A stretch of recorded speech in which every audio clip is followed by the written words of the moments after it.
صلی اللہ علی محمد صلی اللہ علیہ وسلم۔ اعوذ باللہ السمیع العلیم من الشیطان الرجیم، بسم اللہ الرحمن الرحیم۔ بخاری شریف، اور آج ہم جو باب شروع کریں گے یہ باب التیمم ہے، کتاب التیمم، اور الحمدللہ یہ 7واں باب ہے جو اب ہم پڑھ رہے ہیں۔ اس سے پہلے 6 باب ہم ختم کر چکے ہیں، اور کتاب التیمم کے اندر جو حدیث ہیں اس میں سے پہلی حدیث آج ہم پڑھیں گے انشاءاللہ۔ تیمم کا مطلب ہوتا ہے قصد کرنا، ارادہ کرنا۔ باب کے شروع میں امام بخاری سورہ مائدہ کی آیت نمبر 6 کا ایک حصہ لائے ہیں، جس میں اللہ تعالیٰ فرماتے ہیں فَلَمْ تَجِدُوا مَاءً فَتَيَمَّمُوا صَعِيدًا طَيِّبًا فَامْسَحُوا بِوُجُوهِكُمْ وَأَيْدِيكُمْ مِنْهُ، کہ اگر تم پانی نہ پاؤ تو پاک مٹی کا ارادہ کرو، قصد کرو، یعنی پاک مٹی سے تیمم کرو اور اپنے چہرے اور ہاتھوں پر اس مٹی سے مسح کرو۔ یہ آیت ہے سورۃ المائدہ کی، اور اس آیت میں تیمم کا حکم یا تیمم کی طرف جو اشارہ ہے وہ کیا گیا ہے۔ تو اس سے پہلے ہم وضو اور غسل کے مسائل پڑھ چکے ہیں۔ باب الحیض بھی اسی ضمن میں تھا کہ ناپاکی جو ہے اس سے پاکی کیسے حاصل کرنی ہے۔ تو پانی جو ہے وہ طہارت کا ذریعہ ہوتا ہے، اور اسی کے ساتھ ساتھ جو طہارت کا دوسرا ذریعہ ہے یہ مٹی ہے۔ اسلام کے اندر اللہ تعالیٰ نے مٹی کو پاک بنایا ہے، اور اس کے اندر گنجائش رکھی ہے کہ اگر کہیں پانی نہ ملے تو مٹی سے تیمم کر کے پاکی حاصل کی جا سکتی ہے۔ تو یہ جو پورا باب ہے یہ اس کے مختلف مسائل کے متعلق ہوگا کہ تیمم کیسے کیا جاتا ہے اور تیمم کا طریقہ کیا ہے، اور اس کی جو مختلف شرائط ہیں اور وہ چیزیں سب جو ہیں وہ تفصیل ہم پڑھیں گے۔ تو تیمم جو ہے یہ وضو کا قائم مقام بھی ہے اور غسل جنابت کا بھی قائم مقام ہے۔ دونوں میں ایک ہی قسم کا تیمم ہوتا ہے کہ اگر پانی نہیں مل رہا اور پاکی حاصل کرنی ہے تو وضو اور غسل دونوں یہ پاکی جو ہے تیمم سے حاصل کی جا سکتی ہے۔ تو اللہ تعالیٰ فرماتے ہیں کہ فَلَمْ تَجِدُوا مَاءً فَتَيَمَّمُوا صَعِيدًا طَيِّبًا، کہ اگر تمہیں پانی نہ ملے تو تم تیمم کرو، اور یہ مٹی سے تیمم کرو۔ اور یہ تیمم کیسے ہوگا کہ اپنے چہرے اور اپنے ہاتھوں پر اس مٹی کو مل لیا جائے۔ تفصیل اس کی ہم آگے پڑھیں گے جا کے، اگلی حدیث میں آئے گی کہ تیمم کا جو مکمل طریقہ ہے وہ کیا ہے اور اس کے اندر جو اختلافات ہیں وہ کیا ہیں۔ لیکن آج کی جو حدیث ہے اس میں ہم صرف یہ پڑھیں گے کہ تیمم کی آیات جو نازل ہوئی تھی اس کا پس منظر کیا تھا اور کس طرح سے یہ آیات نازل ہوئی تھی۔ یہ حدیث نمبر 328 ہے، اور حضرت عائشہ رضی اللہ تعالیٰ عنہ سے روایت ہے، اور حضرت عائشہ رضی اللہ تعالیٰ عنہ فرماتی ہیں قالت خرجنا مع رسول اللہ صلی اللہ علیہ وسلم فی بعض اسفارہ، کہ ہم نکلے رسول اللہ صلی اللہ علیہ وسلم کے ساتھ ایک سفر میں، یعنی ایک سفر کے لیے نکلی تھی۔ اور آپ کو معلوم ہے کہ نبی کریم صلی اللہ علیہ وسلم اپنے سفروں میں ازواج مطہرات میں سے کسی ایک کو اپنے ساتھ رکھتے تھے۔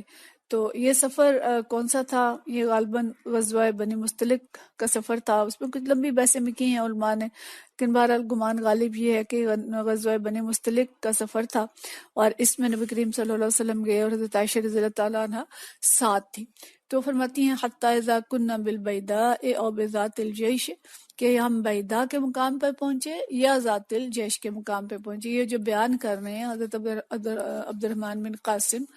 نبی ہے، اپنے والد سے حضرت عبد الرحمن بن قاسم نے روایت کی ہے، تو وہ انہیں یہ شک ہوا ہے کہ یہ بالبیدا یا بذات الجیش دونوں میں سے کوئی ایک جگہ تھی جس کا انہوں نے ذکر کیا تھا کہ ہم یہاں پہنچے، انقطع عقد لی، تو میرا ہار جو تھا وہ ٹوٹ کے گر گیا۔ یہ حضرت عائشہ فرما رہی ہیں۔ فاقام رسول اللہ صلی اللہ علیہ وسلم التماسی، تو رسول اللہ صلی اللہ علیہ وسلم رک گئے اس کی تلاش کے لیے۔ وقام الناس معہ، آپ صلی اللہ علیہ وسلم بھی رک گئے اور سارے قافلے کو بھی روک لیا۔ ولیسوا علی ماء، اور ان کے پاس پانی، یعنی وہ پانی پر نہیں تھے، یعنی کہ وہ جس جگہ ٹھہرے تھے وہاں پانی کا کوئی چشمہ نہیں تھا یا کوئی نہر نہیں تھی، کوئی ایسی چیز نہیں تھی کہ جس سے لوگ پانی حاصل کرتے۔ تو دو باتیں یہاں پہ آ رہی ہیں، وَلَيْسُوا عَلَىٰ مَاءٍ وَلَيْسَ مَعَهُمْ مَاءٌ، کہ ان کے پاس بھی پانی نہیں تھا اور پانی پر بھی نہیں تھا، یعنی کوئی ایسی جگہ بھی نہیں تھی جہاں پہ پانی ہو۔ فَأَتَى النَّاسُ إِلَىٰ أَبِي بَكْرٍ صدیق، تو لوگ حضرت ابوبکر صدیق رضی اللہ تعالیٰ عنہ کے پاس آئے، فقالوا، اور کہنے لگے، أَلَا تَرَىٰ مَا صَنَعَتْ عائشہ، آپ نے دیکھا کہ آپ کی بیٹی عائشہ نے کیا کیا ہے؟ یعنی شکایت لے کے آئے حضرت عائشہ کی حضرت ابوبکر صدیق کے پاس، اور اقامت رسول اللہ صلی اللہ علیہ وسلم کہ حضرت عائشہ نے روک لیا ہے رسول اللہ صلی اللہ علیہ وسلم کو، والناس سے اور لوگوں کو، وَلَيْسُوا عَلَىٰ مَاءٍ اور لوگ پانی پر نہیں ہے، یعنی کوئی چشمہ نہیں ہے، کوئی نہر نہیں ہے، یا کوئی ذریعہ نہیں پانی کا، وَلَيْسَ مَعَهُمْ مَاءٌ اور ان کے پاس بھی پانی نہیں ہے، وَاضِعٌ رَأْسَهُ عَلَىٰ فَخِذِهِ فَقَدْ نَامَ اور وہ کہتی ہیں کہ رسول اللہ صلی اللہ علیہ وسلم فجاء ابوبکر رسول اللہ صلی اللہ علیہ وسلم واضع رأسه علی فخذی فقد نام، کہ ابوبکر صدیق رضی اللہ تعالیٰ عنہ آئے اور حضرت عائشہ فرماتی ہیں کہ رسول اللہ صلی اللہ علیہ وسلم میری ٹانگ پہ سر رکھے سو رہے تھے۔ فقال ابوبکر صدیق رضی اللہ تعالیٰ عنہ نے فرمایا حبست رسول اللہ صلی اللہ علیہ وسلم الناس،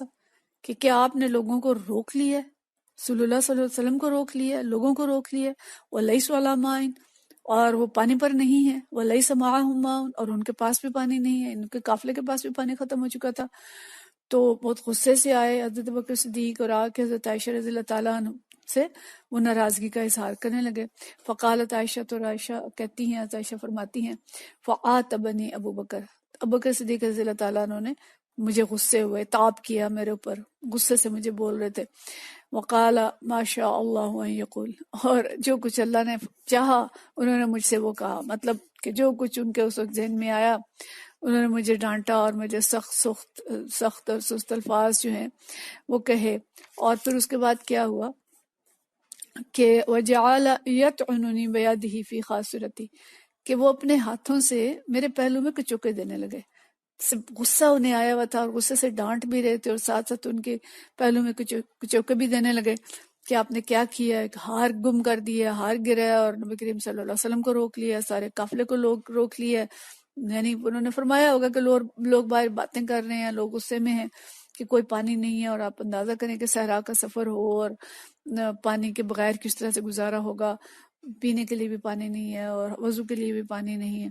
تو وہ فرماتی ہیں کہ فلا یمنعنی من التحرک الا مکان رسول اللہ صلی اللہ علیہ وسلم علی فخذی، کہ مجھے حرکت کرنے میں کوئی چیز مانے نہیں تھی مگر یہ کہ رسول اللہ صلی اللہ علیہ وسلم کا سر جو ہے وہ میری ران کے اوپر تھا، آپ آرام فرما رہے تھے، اس لیے میں ہل نہیں رہی تھی، کہ مجھے کچوکے بھی مار رہے تھے، ڈانٹ بھی رہے تھے، لیکن میں آپ صلی اللہ علیہ وسلم کی نیند کی وجہ سے ہل نہیں رہی تھی۔ فقام رسول اللہ صلی اللہ علیہ وسلم حین اصبح علی غیر ماء، تو کہتی ہیں صبح ہوئی تو نبی کریم صلی اللہ علیہ وسلم اٹھے بغیر پانی کے، اٹھے پانی نہیں تھا۔ تو فانزل اللہ آیت تیمم میں فتیمم، تو اللہ تعالیٰ نے تیمم کی آیات نازل کر دی اور سب لوگوں نے تیمم کیا۔ فقال اسید بن حضیر، تو اسید بن حضیر رضی اللہ تعالیٰ عنہ فرماتے ہیں ما ہی باول برکاتکم یا آل ابراہیم یا آل ابی بکر، کہ اے ابی بکر کی آل ابی بکر یہ آپ کی پہلی برکت نہیں ہے۔ قالت فبعثنا البعیر الذی كنت علیہ فاصبنا العقد تحتہ، تو کہتی ہیں کہ جب وہ جو اونٹ تھا جس پہ ہم بیٹھے ہوئے تھے اس کو اٹھایا تو ہار اس کے نیچے سے مل گیا۔ تو یہ وہ واقعہ ہے جو آیات تیمم کے نزول کا باعث ہے۔ اب اس کی اگر ہم تفصیل دیکھیں، پورے اس واقعے میں بہت سی چیزیں ہمیں ملتی ہیں کہ ایک طرف تو حضرت عائشہ رضی اللہ تعالیٰ عنہ کی انتہائی تکریم اور برکت کا واقعہ ہے، آل ابو بکر صدیق رضی اللہ تعالیٰ عنہ کی تکریم کا یہ ایک واقعہ ہے کہ کس طرح اللہ تعالیٰ نے ان کی برکت سے مختلف احکامات جو ہیں وہ امت کے لیے نازل کیے۔ یہ آپ کو پتہ ہے کہ سورہ نور اور اس کے اندر جو آیات ہیں وہ بھی واقعہ افک کے بعد نازل ہوئی تھی۔ اس طرح سے کئی اور واقعات ہمیں ملتے ہیں جو ان کی برکت سے امت کو چیزیں نصیب ہوئیں۔ تو حضرت عائشہ رضی اللہ تعالیٰ عنہ کی یہ تکریم، اور آپ دیکھیں کہ نبی کریم صلی اللہ علیہ وسلم نے کیا مقام امہات المومنین کو دیا تھا، خصوصاً حضرت عائشہ رضی اللہ تعالیٰ عنہ کو، کہ یہ نہیں کیا کہ ان کا ہار گر گیا تو جی ڈانٹ ٹپٹ کرتے انہیں کہ کیا ہے آپ ہار ہر جگہ گم کر دیتی ہیں، یا کچھ کہتے کہ اچھا گر گیا تو چلو چھوڑیں اب چلیں، لیکن اتنی تکریم تھی کہ اگر ہار ان کا گر گیا ہے، اور یہ آتا ہے حدیث میں کہ وہ جو ہار تھا وہ ان کا اپنا نہیں تھا، وہ اپنی دوسری بہن سے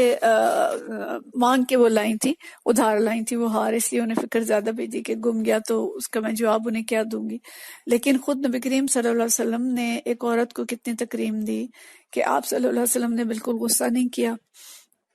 اور آپ نے پوری ان کو موقع دیا کہ ہار تلاش کیا جائے، قافلے کو روک دیا، اور قافلے کے لوگ جو ہیں وہ ہار تلاش کر رہے ہیں، اور رات کے وقت ظاہر ہے وہ شاید ملنا اس کا مشکل تھا، صبح کا انتظار ہوگا کہ صبح ہوگی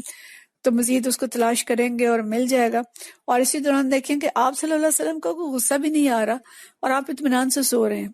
حضرت بکر صدیق رضی اللہ تعالیٰ عنہ کو غصہ آ رہا ہے، لوگ آ کے ان کے ساتھ شکایتیں لگا رہے ہیں اور انہیں اس میں ان کی شکایتوں کی وجہ سے غصہ آیا ہے، اور وہ آ کے حضرت عائشہ رضی اللہ تعالیٰ عنہ کو ڈانٹ رہے ہیں یا ان کو ان کے تھوڑے کچوکے بھی لگا رہے ہیں اور ان کو تھوڑا سا سمجھا رہے ہیں کہ آپ نے کیا کیا ہے، لیکن نبی کریم صلی اللہ علیہ وسلم اطمینان سے سو رہے ہیں۔ تو یہ ایک مثالی شوہر ہیں، ایک نمونہ ہے مثالی شوہر کا کہ کس طرح سے شوہر اور بیوی کا تعلق ہونا چاہیے، اور کس طرح سے صبر کے ساتھ اور باہمی تعلقات کو کس طرح سے نبھایا جانا چاہیے۔ اور دوسری طرف دیکھیں کہ بیوی بھی کتنی مثالی ہیں کہ اگر کچھ ان کو کچوکے بھی لگ رہے ہیں تو وہ بہت آرام سے بیٹھی ہیں، ہل نہیں رہی ہیں کہ نبی کریم صلی اللہ علیہ وسلم آرام فرما رہے ہیں۔ تو ہمیں یہ جو مناظر نظر آتے ہیں گھریلو زندگی کے، خاندانی زندگی کے، عزت و تکریم کے، یہ آج کی ہماری ضرورت ہے کہ آج جس طرح سے خاندان ٹوٹ رہے ہیں چھوٹی چھوٹی باتوں پہ اور فرسٹریشن کا شکار ہے مرد بھی اور خواتین بھی، تو یہ ہمارے لیے ایک مثال ہے کہ ایسا صبر اور ایسا تحمل اور ایسی ایک دوسرے کی دل جوئی اور خیال رکھنا، یہ ہمیں سنت رسول صلی اللہ علیہ وسلم سے ملتا ہے۔ اور تو اس عزت اور تکریم کے ساتھ آپ اپنی اپنی جو ازواج مطہرات تھیں، ہماری امہات المومنین، ان کو لے کے جاتے تھے۔ بہرحال تو اسی کے ساتھ جو چیز ہمیں پتہ چل رہی ہے کہ لوگ پانی ساتھ لے کے جاتے تھے، اور پڑاؤ عموماً ایسی جگہوں پہ ہوتا تھا جہاں پانی ہوتا تھا، کسی چشمے کے پاس، نہر کے پاس یا کنویں کے پاس پڑاؤ کیا جاتا تھا۔ لیکن اس وقت جو ہے کوئی ایسی چیز نہیں تھی، لیکن پڑاؤ کا حکم آپ صلی اللہ علیہ وسلم نے دے دیا، اور ظاہر ہے یہ اللہ کی مشیت تھی اور اللہ تعالیٰ کو قرآن کے اندر یہ آیات نازل کرنی تھی۔ تو ایسے مقام پہ ٹھہرایا گیا قافلے کو، اور پورے قافلے کو ٹھہرایا گیا۔ اور ہم پیچھے باب الحیض میں بھی پڑھ چکے ہیں کہ جب امہات المومنین کو حیض آ گیا ہے اور وہ طواف نہیں کر سکی، تب بھی پورے قافلے کو روکا گیا اور انہوں نے طواف کر لیے، تو پھر اس کے بعد قافلہ جو ہے وہ چلایا گیا۔ تو اسلام عورت کو یہ مقام دیتا ہے، اور ان کی شان میں اتنے احکام اللہ کی طرف سے جو ہیں وہ نازل ہوئے ہیں۔ تو اس طرح سے آیت تیمم جو ہیں نازل ہوئیں، اور جس میں پوری امت کے لیے ایک فائدہ اور ایک بہت زیادہ آسانی اللہ نے رکھی کہ سفر کے دوران، بیماری کی وجہ سے، اور طویل سفر اگر ہیں، یا کوئی بھی ایسی وجہ ہے کہ یا پانی ملا نہیں یا پانی کے استعمال سے نقصان ہے، تو اس صورت میں تیمم کی اجازت ہے جس سے فائدہ اٹھایا جانا چاہیے۔ یہ ایک رخصت ہے اللہ کی طرف سے، ان رخصتوں سے ہمیں فائدہ اٹھانا چاہیے اور اللہ تعالیٰ کی رضا حاصل چاہیے۔ انشاءاللہ اگلی جو حدیث آئیں گی اس میں تیمم کے بارے میں دیگر تفاصیل آئیں گی جن کو ہم پڑھیں گے۔ وآخر دعوانا ان الحمدللہ رب العالمین۔